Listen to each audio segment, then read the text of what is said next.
Faça tudo o que estiver exposto nesse vídeo e a sua vida de comunhão com Deus nunca mais será a mesma. A partir de hoje, você vai viver tudo aquilo que você só ouviu falar. E eu te garanto, isso vai dar início à fase mais linda de comunhão com o Senhor da sua vida. E eu falo sem medo de errar. Qual é até fundo de tela para o seu celular você vai ganhar nesse vídeo para te ajudar nas dicas que vamos ver hoje. Então fica até o final que vai valer a pena. Você com certeza já ouviu em circunstâncias diferentes pessoas dizendo: busque o Senhor, se consagre, jejue, medite, faça, se esforce, concretize. Muitas são as palavras que nos incentivam a viver uma intimidade verdadeira com o Senhor. Mas e na prática? Como no meu dia a dia eu busco a Deus com toda a minha alma, força e entendimento?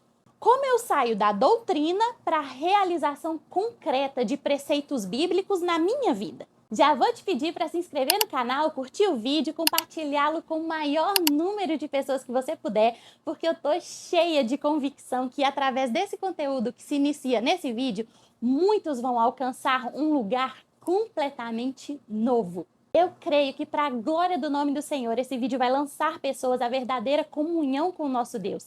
E verdadeiros soldados para esse tempo serão despertados em nome de Jesus. Tô empolgada. Meu nome é Thaís Rodrigues e no vídeo de hoje vamos abordar de forma prática. Mas prática mesmo. Como viver em comunhão com o Senhor e buscá-lo cada vez mais.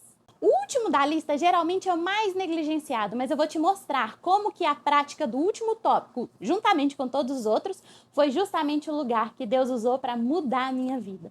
E antes de compartilhar com você todo esse tesouro, por favor, sinta-se em casa, abandonando tudo que te deixa preocupado ou inquieto. Afinal, só existe uma coisa que realmente importa. Seja bem-vindo de volta à boa parte.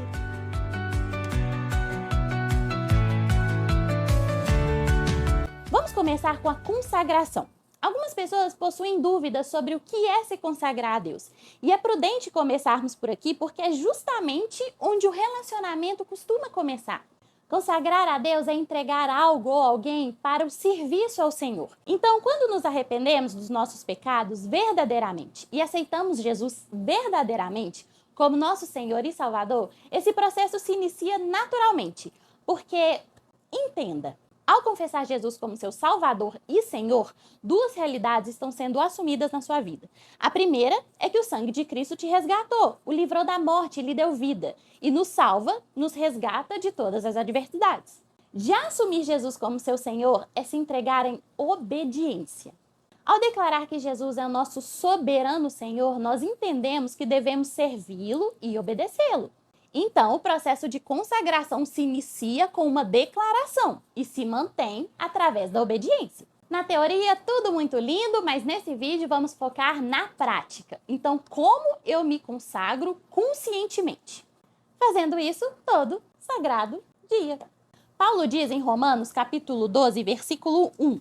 Portanto, irmãos, rogo pelas misericórdias de Deus que se ofereçam em sacrifício vivo, santo e agradável a Deus. Este é o culto racional de vocês. Lembra lá no Antigo Testamento como que de forma diária, 2 vezes por dia, os judeus tinham que sacrificar animais para cultuar o Senhor? Agora, de forma diária, somos chamados a nos entregar em sacrifício. Mas sacrificar o que exatamente? Lá em Colossenses, capítulo 3, versículo 5, Paulo diz para fazermos morrer tudo o que pertence à nossa natureza terrena. E é isso que vamos entregar em sacrifício todos os dias. A consagração na prática. A sua vontade decorrente dos seus anseios carnais vão morrer todos os dias. Você vai colocar no altar e deixar queimar o que você acha que tem que fazer. E vai se esforçar em realizar aquilo que o Senhor espera que você faça. E você vai fazer isso através do esforço e da oração. Todos os dias, a partir de hoje, você vai se consagrar ao Senhor em oração. De preferência, mais de uma vez por dia. Você pode orar mais ou menos assim: Senhor, eu me consagro a Ti. Me entrego em sacrifício vivo diante do teu altar. Consuma tudo que há em mim, que seja eu, que seja minha carne, minhas vontades, e que eu seja guiado unicamente pelo anseio de cumprir aquilo que traz alegria e prazer ao teu coração em nome de Jesus. Eu pertenço a ti, Jesus. Eu sou teu. Por isso me entrego e que minha vida seja guiada pelos teus anseios. Amém? Amém. E lembre-se sempre, o que é consagrado ao Senhor não deve ser usado para outros fins além da glória do nome de Deus. tenha sempre em mente que isso se trata também de você. Não só seu ministério ou seus serviços, sua vida é algo que deve manifestar a glória de Deus sem se contaminar com as coisas externas a essa finalidade, ou seja, o pecado. No começo tende a ser mais difícil, mas pode acreditar, com o tempo o Espírito Santo vai te conduzir de tal maneira que você vai começar a dizer não à sua carne e ao pecado sem quase nem perceber em certas situações. Mas não acabou aqui. Precisamos de mais que isso para sustentar uma vida consagrada ao Senhor. Por isso vamos continuar, porque tudo que vamos revisar nesse vídeo precisa ser trabalhado em conjunto. Então, continuando. Agora vamos abordar a prática das chamadas doutrinas espirituais. Primeiro, a oração. Em 1 Tessalonicenses, capítulo 5, versículo 17, a Bíblia diz para orarmos sem cessar. Nós vimos certa dificuldade quanto a isso porque temos uma visão um pouco religiosa dessa prática. A gente às vezes pensa que existe todo um rito, toda uma solenidade para falar com Deus. E eu admito que quando eu acordo, minha oração possui muito dessa imagem que se tem estabelecida no nosso imaginário. Eu me ajoelho, eu me expresso de uma forma talvez um pouco mais séria e solene, só que me rendendo ao Espírito Santo da mesma forma. E isso é válido. Mas, se você só orar quando puder se ajoelhar e colocar uma música de fundo, num silêncio e sem distrações, em intervalos vagos do seu dia, realmente, você vai orar uma vez no dia e olhe lá. E talvez antes de dormir, se não estiver muito cansado.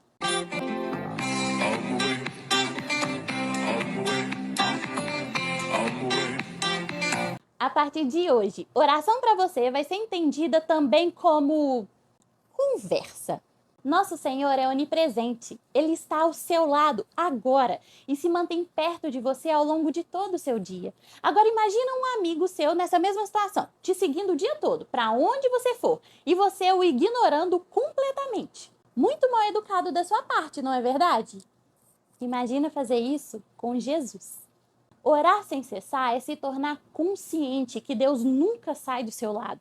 É entender que Ele está sempre com você e por isso você pode falar com Ele, ouvir dEle, experimentar dEle cada minuto do seu dia. Mas e essa oração na prática?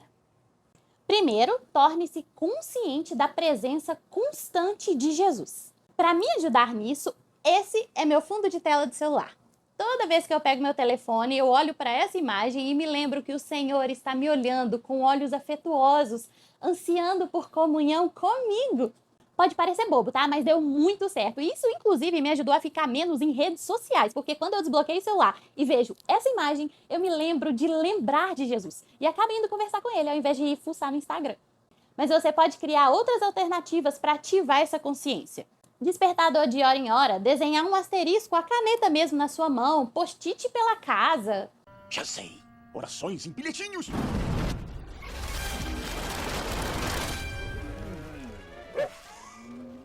Seja criativo. Quanto à oração em si, você vai converter seus pensamentos em oração. Sabe quando você começa a pensar em, vamos supor, nossa, hoje tem tanta coisa para eu fazer, como que eu vou dar conta de tudo? Eu preciso fazer isso, eu preciso fazer aquilo, eu preciso fazer aquilo outro. Nossa, será que vai dar conta? Nossa, é muita coisa, eu tô tão cansada. Você vai transformar isso em oração. Ai, Senhor, eu tenho muita coisa para fazer hoje, eu tô com medo de não dar conta, sabe? Me dá estratégias para conciliar todos esses compromissos, mas eu também deixei muita coisa acumular, Senhor, foi falta de planejamento meu. Ô, Jesus, eu vacilei. Espírito Santo, me dá sabedoria para ter mais planejamento, me dá disciplina para implementar a minha rotina. Eu preciso de sabedoria, Senhor, me ajuda. Pronto, oração. Também tem um momento que você se pega mais ou menos assim, ó. Eu não tô acreditando que fulana fez aquilo comigo no trabalho hoje. Ela deve estar de sacanagem. A marcação comigo não tem cabimento. Menina arrogante, folgada, mas que raiva daquela vá. Você vai transformar isso em oração. Senhor, você viu o que fulana fez comigo hoje, Senhor? Eu tô tão magoada, foi um absurdo, uma injustiça. Vontade de sumir daquele trabalho. Apesar que eu orei por ele, né, Senhor? Eu te pedi tanto aquele trabalho. E eu também podia ter tido mais paciência, né? Eu acabei esquecendo que eu sou sua imagem nessa terra. E eu deveria... Será que ela é cristã? Senhor, me dá mais sabedoria no trabalho. O Espírito Santo derrama sobre mim inundações de domínio próprio, de amabilidade, em nome de Jesus, porque senão qualquer hora eu vou matar. Espírito Santo, paciência. Senhor, me dá paciência, por favor, me ajuda. Viu? Oração. O véu se rasgou, meu irmão. Deus agora é acessível a todos nós. O Deus soberano, todo-poderoso, seu Pai, quer te ouvir. Orar sem cessar nada mais é do que desfrutar da presença de um Deus que está constantemente te convidando para conversar. A segunda disciplina espiritual é o jejum.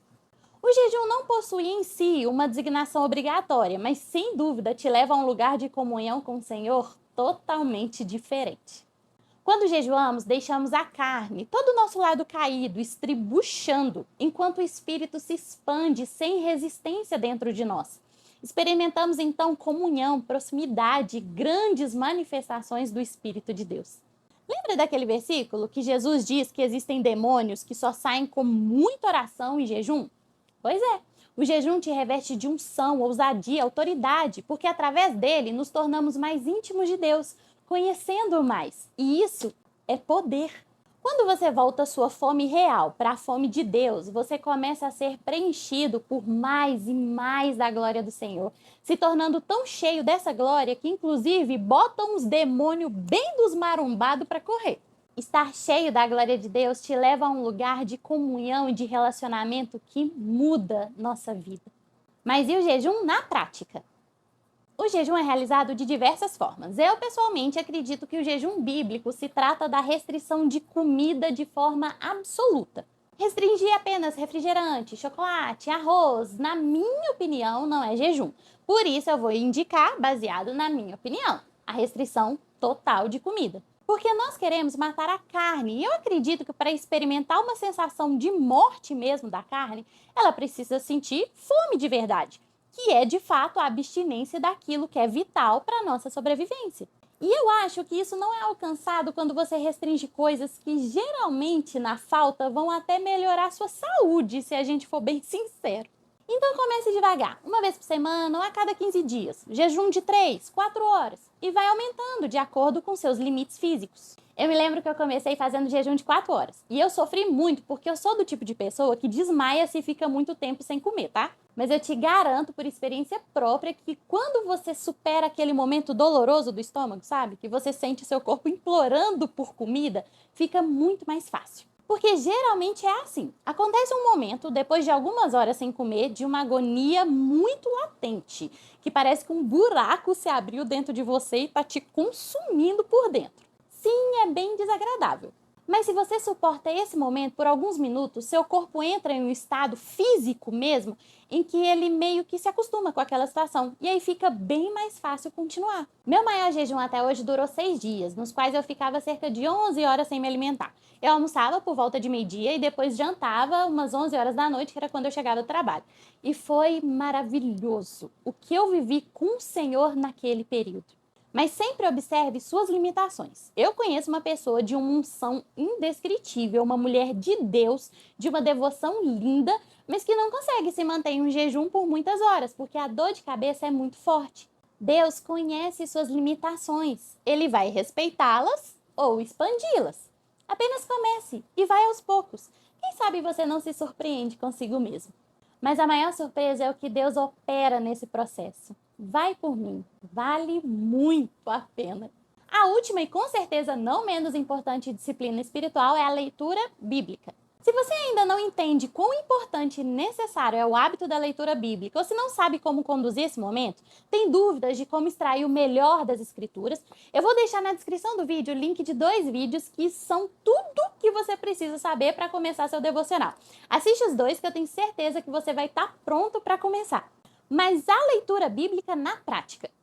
Primeira coisa que eu aconselho a fazer é se programar para que isso se torne uma prioridade no seu dia. Se você vai acordar mais cedo ou dormir mais tarde, aí é com você. Mas dê prioridade a essa disciplina e abra espaço na sua rotina para ela ser executada todos os dias. Quanto à condução, existem diversas sugestões de leitura da Bíblia que você consegue inclusive pela internet. Leitura em um ano, leitura corrida, que é de Gênesis, Apocalipse, ou uma leitura que comece pelos evangelhos. Eu, por exemplo, li a Bíblia toda pela primeira vez, seguindo a leitura de um ano da Bíblia 360. Eu não li em um ano, porque tinha dias que a passagem exigia mais reflexão ou mais estudo, mas eu me direcionava por ela. Hoje eu já conduzo o meu devocional por meio da leitura cronológica. Então são várias as formas com que você pode conduzir a leitura. Pesquise e veja em qual você pode se adequar melhor. Inclusive, se vocês quiserem que eu faça um vídeo abordando essas modalidades, deixa nos comentários aqui embaixo, quem sabe sai um vídeo só sobre isso.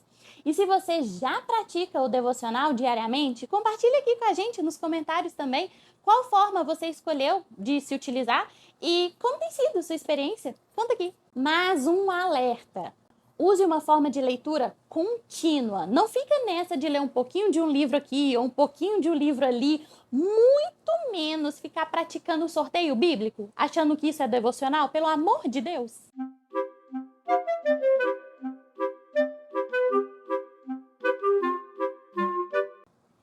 Faz isso não. A Bíblia é uma narrativa. Você só extrai o melhor dela se sempre estiver alinhado ao contexto das suas passagens. Assiste os vídeos na descrição que você vai entender isso muito melhor. Mas tão importante quanto ler e estudar as Escrituras é meditar sobre elas. Revisitar passagens bíblicas ao longo do nosso dia tem um poder que você só vai conhecer quando experimentar. Mudanças profundas e diálogos poderosos com Deus saem desse lugar. Salmo 1 diz o seguinte: como é feliz aquele que não segue o conselho dos ímpios, não imita a conduta dos pecadores, nem se assenta na roda dos zombadores. Ao contrário, sua satisfação está na lei do Senhor e nessa lei medita dia e noite. É como árvore plantada à beira das águas correntes, dá fruto no tempo certo e suas folhas não murcham. Tudo o que ele faz prospera.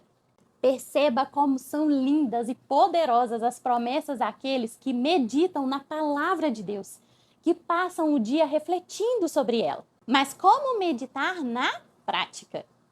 Use seu bloco de notas do celular ou abra um grupo no WhatsApp com você mesmo, sabe? Unicamente para copiar e colar as passagens que mais te tocarem durante seu devocional. Você pode usar um caderno também e anotá-las à mão. Eu, inclusive, comecei com esses aqui. Um primeiro pequenininho e depois eu peguei um até maior. E foi muito bom porque eu sou mais do tipo de pessoa que gosta de papel. Só que eu tinha dificuldade, às vezes esquecia ele em casa, sabe? Ou então eu tinha uma oportunidade num momento específico que eu já estava na rua de ter um momento de meditação, mas ele não estava comigo. Então eu acabei me adequando e achando mais apropriado o celular, porque querendo ou não, ele está sempre à mão, né? Seja de uma forma ou outra, celular ou caderno, o importante é que esses versículos que você separar estejam sempre à mão e que você reflita sobre eles sucessivas vezes por dia. Sempre que possível, aproveite aqueles minutinhos ociosos, sabe? E leia e releia aquele versículo.